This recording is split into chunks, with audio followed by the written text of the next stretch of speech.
Hello everyone, welcome back to my channel ginger and garlic. সকলকে স্বাগত জানাই আমার চ্যানেলে। আজ নিয়ে এসেছি পনির কাঠি রোলের রেসিপি। আর এই পনির কাঠি রোল বাড়িতে কিভাবে এত তাড়াতাড়ি আর সহজে বানানো যায় আজকে সেই রেসিপিটাই শেয়ার করব। তো বন্ধুরা, আমি এখানে পনির নিয়ে নিয়েছি আর পনিরটাকে আমি ছোট ছোট টুকরো করে কেটে নিয়েছি। পনির যত ছোট হবে এর মধ্যে মশলাও ঢুকবে আর এটাকে কিন্তু রোল করতেও সুবিধা হবে, তার জন্য পনিরগুলোকে ছোট ছোট করে নিয়েছি। এবার পনিরটাকে ম্যারিনেট করে নেব। তার জন্য আমি 2 চামচের মতো দই,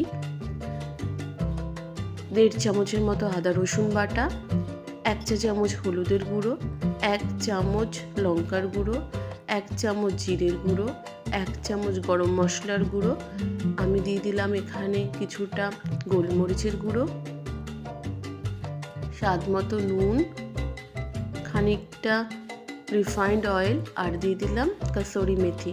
কাসুরি মেথি দিলে এর ফ্লেভারটা আরও বেশি বেড়ে যাবে, খেতেও খুব ভালো লাগবে। তো তার জন্য কাসুরি মেথি দিয়েছি আর একটু ঝালের জন্য দিয়েছি চিলি ফ্লেক্স। এইবার খুব ভালো করে মশলাটাকে মিক্স করে নেব। বন্ধুরা, আমি এখানে পনিরটাকে দিয়ে ম্যারিনেট করে রাখবো। যতক্ষণ ম্যারিনেশনের টাইম পাবে পনিরের মধ্যে কিন্তু ততটাই ফ্লেভারটা অ্যাবসর্ব করবে, কারণ পনিরটা কিন্তু ব্লান্ট, এর মধ্যে মশলা ঢুকতে প্রায় অনেকটাই টাইম নেয়। তো বন্ধুরা, এই যে আমার কিন্তু মশলা দিয়ে মাখানো হয়ে গেছে। এখন একটু র্যাপিং পেপার দিয়ে র্যাপ করে আমি রেখে দিয়েছি রেস্টের জন্য। এখন হচ্ছে রুটিটা বানানোর জন্য যা যা লাগবে। এখানে আমি 1 কাপের মতো ময়দা নিয়েছি, 1 চামচের মতো চিনি নিয়েছি, 1 চুটকি নুন নিয়েছি আর দিয়েছি তেল আর দুধ। আমি সম্পূর্ণটা দুধ দিয়ে মাখাবো। দুধ দিয়ে মাখালে রুটিটা খুব নরম হবে। আর এখানে দেখো আমি 3 রকমের ক্যাপসিকাম আর পেঁয়াজ ব্যবহার করেছি, এটা আমি পনিরের মধ্যে দেব। বন্ধুরা, একটা ফ্রাইং প্যান বসিয়ে দিয়েছি, এর মধ্যে সামান্য তেল দিয়েছি, কারণ আগে ম্যারিনেটে অনেকটাই তেল ব্যবহার করেছি, তার জন্য সামান্য তেল দিয়েছি। এইবার খুব ভালো করে এই পনিরটাকে কষিয়ে নেব। দেখতে পাচ্ছ বন্ধুরা, অনেকটাই তেল উঠেছে, কারণ দইয়ে অলরেডি অনেকটাই তেল আছে, তো সেই জন্য অনেকটা তেল উঠে গেছে। এখন এই যে ক্যাপসিকাম পেঁয়াজটা কেটে রেখেছিলাম সেটা দিয়ে দিলাম। এবার এটাকেও খুব ভালো করে নেড়ে চেড়ে নেব। খুব একটা নরম করব না, যাতে একটু ক্রাঞ্চি ভাব থাকে, কারণ ক্রাঞ্চি ভাব থাকলে বেশি ভালো লাগে, বিশেষ করে ক্যাপসিকামের ক্ষেত্রে। বন্ধুরা, এই পর্যায়েও কিন্তু খেতে খুবই ভালো লাগে, ভাত রুটির সাথে দারুণ যায়। এখন বন্ধুরা, আমি এই যে ময়দার ডোটা করে রেখেছিলাম এটার থেকে একটা একটা করে পরোটার আকারে বেলে নেব। খুব একটা বড় করব না, একটা মিডিয়াম সাইজের একটা পরোটা বেলে নেব। দেখতে পাচ্ছ বন্ধুরা, পরোটা কিন্তু বেলা হয়ে গেছে, আমি কিন্তু দিয়েও দিয়েছি।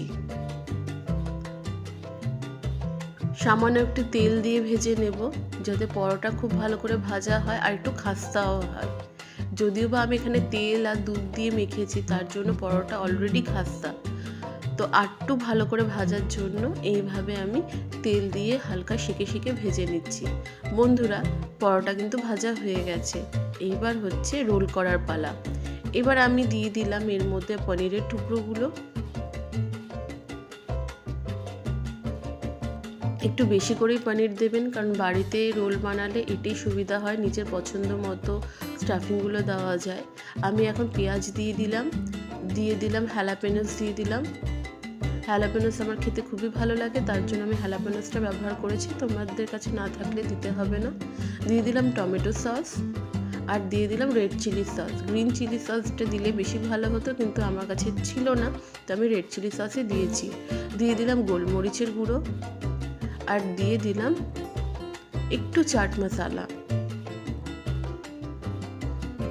এবার ভালো করে এটাকে র্যাপ করে নেব। এই র্যাপটা যাতে থাকে, আমি একটা লবঙ্গ কুচি দিয়েছি। বন্ধুরা এই যে আমার রেডি হয়ে গেছে পনির কাঠি রোল। দেখতে কেমন হয়েছে আর খেতে কেমন হয়েছে প্লিজ একটা কমেন্টে জানিও। আর যদি ভালো লেগে থাকে তাহলে প্লিজ একটা বলবো, একটা লাইক, একটা কমেন্ট, একটা শেয়ার, একটা সাবস্ক্রাইব করে দিতে। আর যারা পুরনো বন্ধু আছো তাদেরকে বলবো প্লিজ একটা লাইক দিয়ে পুরো ভিডিওটা কন্টিনিউ করতে।